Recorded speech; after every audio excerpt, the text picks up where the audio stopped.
We talk about the economy a lot in this channel, the economy of the game, and you must have heard me say many times before, this is inflationary, this mage farm creates inflation, this is gonna be good for inflation, bad for inflation. But what is inflation? Because there is a lot of misconceptions about the economy of World of Warcraft and the economy in general, for that matter. So I figured I would finally make one video explaining what inflation really is. So what is inflation? Inflation is the general increase in prices across the economy for goods and services. That elixir you used to buy for 10 gold now is 15 gold. That carton of milk that costed $1 now is $3. That is inflation, when it is happening to every item in the game, to every good and service in the economy. Now, the thing about inflation is that inflation, like any other economic problem, is a problem of supply and demand. You trade money, in this case gold, for goods or services, in this case items. There is a certain amount of gold in the economy and there is a certain amount of items in the economy, and the proportion between those two is going to dictate the price. Say for example there is 10 gold and 10 items in the entire economy, right? The price of everything would be 1 gold per item. Inflation is what happens when the relationship between those two things, goods and services and currency, items and gold, change. I know there is a lot of political implications on what inflation is, and that's why sometimes when it is convenient, a lot of people with certain interests like to pretend inflation just magically happens and it has no explanation. But we do not have to deal with those implications today, because World of Warcraft is a video game, and like any other video game, the developer can put whatever they want in it. Unlike the real world, where money is printed out of thin air, in World of Warcraft, money is printed out of thin air, and goods and services are also printed out of thin air, because the developer controls the supply of everything. Let's start with the supply of gold. How do we print, quote-unquote,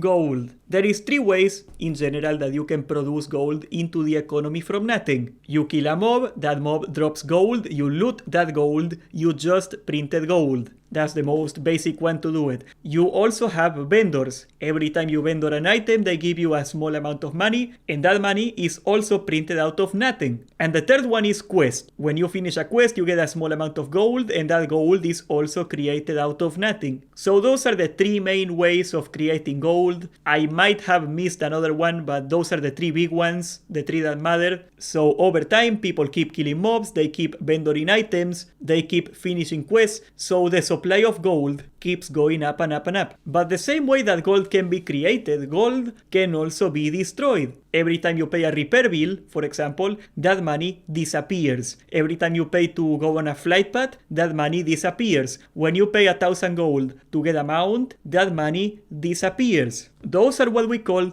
gold sinks. So the increase of gold supply in the economy is the proportion between the amount of gold created minus the amount of gold sunk into those things. On the other hand, the production of items is very straightforward. Every time you loot a herb and you make a flask, that's producing an item. Every time you mine a rock and you get iron ore, you are producing iron. So also, the more you produce a certain item, the more you lower the price of that item over time. Now here's the problem in an economy like World of Warcraft, and this is why gold has a tendency of becoming less and less valuable. When you sell an item, most of the time, the item disappears. For example, I sell you a flask and you go to a raid and you drink that flask doesn't exist anymore. But the gold you paid me to buy that flask, I get to keep it. So the amount of gold is mostly preserved, but the items produced keep getting destroyed or consumed and used and recreated every single time. Now, does this mean that World of Warcraft is doomed into hyperinflation? Not really, because there is a thing. Yes, everybody can print money into the economy, but unless there is something great that happens, like a new farm getting discovered, players can only kill so many mobs, they can only vendor so many items, and they can only do so many quests. The rate of gold printing, gold creation is static, but the amount of total gold in the economy is not. So over time,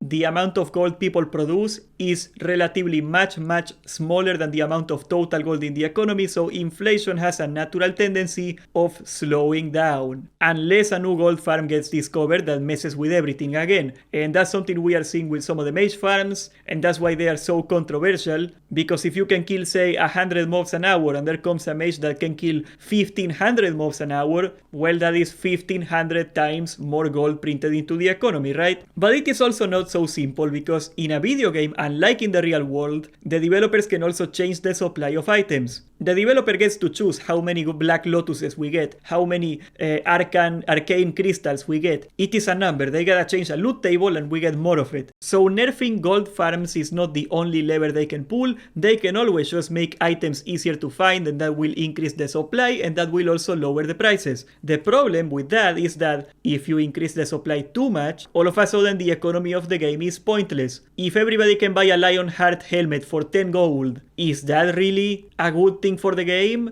If we go from consumables being too expensive to being worthless, is that good for the game? I think most people would say no, that is bad. The economy is a part of the game as well, and I tend to agree with that. So there is definitely a balance to be hit, but here's the thing. Just like in the real world, inflation is a lot more popular than the alternatives. How do you stop inflation? Really? You nerf gold farms, so you got all the mages mad at you because you nerfed them, or you increase the gold sinks, and people are rioting at you because you made repair bills ridiculously expensive. There is no fun, good way of controlling inflation in World of Warcraft. I think there is one, and this is a lever I have not seen them pull, but that's gonna be for the end. Historically speaking, Blizzard has always chosen to do next to nothing. They leave the economy play out, and whatever price it comes, that's the price it gets. Sometimes when it is absolutely drastic, like Black Lotus, which was 400 gold at one point, they acted up, they increased the Black Lotuses, they put Black Lotuses everywhere, and that drove the prices down. But once again, historically speaking, that is rare. But those are really the two only levers they can pull to change the economy of the game. They can move the supply of items, make them easier or harder to get, and that will change the prices, or they can reduce or increase the supply of gold. And the balance of those two is gonna determine the general prices of everything. Now, I heard a lot of people in the comments give me a solution. It seems like a reasonable, easy solution. Why don't we put a maximum price of items? Why don't we just say that Black Lotus is 60 gold? Well, here's a couple problems. Let's assume for a minute that you can enforce it, that you can say you can only sell Black Lotus at 60 gold in the auction house.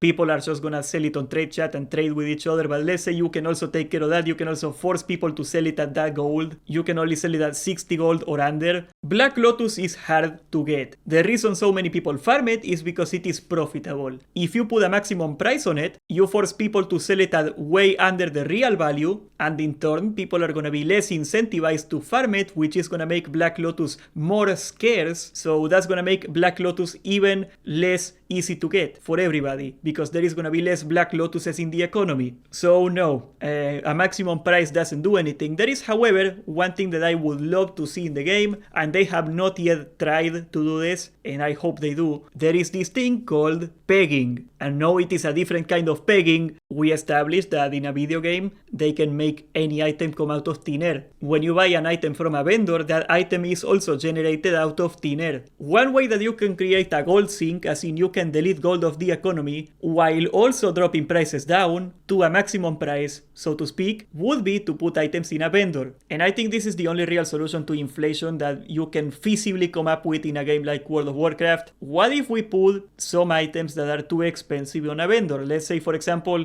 I don't know, the Black Lotus is too expensive. We put it on a vendor that sells it at 70 gold. All of a sudden, there is infinite supply of Black Lotus at 70 gold. So Black Lotus is never gonna go over 70 gold on the auction house, because if it is more expensive than 70 gold, people are just gonna go to the vendor and get it there. I thought pegging items is a good way of fixing supply and demand, and also deleting gold of the economy all at the same time, in a way that is not hostile to the players, like repair bills But sadly, we have never seen Blizzard do it, and I think it was a mistake. I think that was a mistake in their part. They should just pick one item that is a problem right now, like Elemental Fire or Elemental Earth, and do that. I think that would fix everything in Classic WoW right now. But I got a question for you, actually, because I play on Night Slayer, and Night Slayer is by far the worst server in Anniversary right now for the inflation. Everything is ridiculously expensive. We got the swiper problem, right? Every time somebody buys gold, they incentivize botters to bot more, and those bots print money, and that creates more inflation. If swipers didn't exist, consumables would be a lot cheaper because there would be less gold supply in the economy, pretty much. But are you personally affected by inflation right now? Do you feel that items are getting too expensive? I would love to hear the perspective of people from outside my server, people playing on Dreamside or whatever, because I think I really got it bad right now. I hope this clears up a little of the confusion around inflation and why people oppose some gold farms and why people don't. I am not saying they should ban gold farms. I am not saying they should nerf mages, for example. That's not what I'm trying to say. But I am trying to say that this is a discussion worth having because mages absolutely create inflation. But mages also produce a lot of items. And I do not think we fully understand how much mages affect the economy. And I think this is something that needs to be delved in a lot deeper than that. And the only way we can have an honest discussion about it is if people actually understand that there is merit to both sides of the discussion instead of just wondering where inflation came from. Subscribe, join the Discord, and thank you for watching.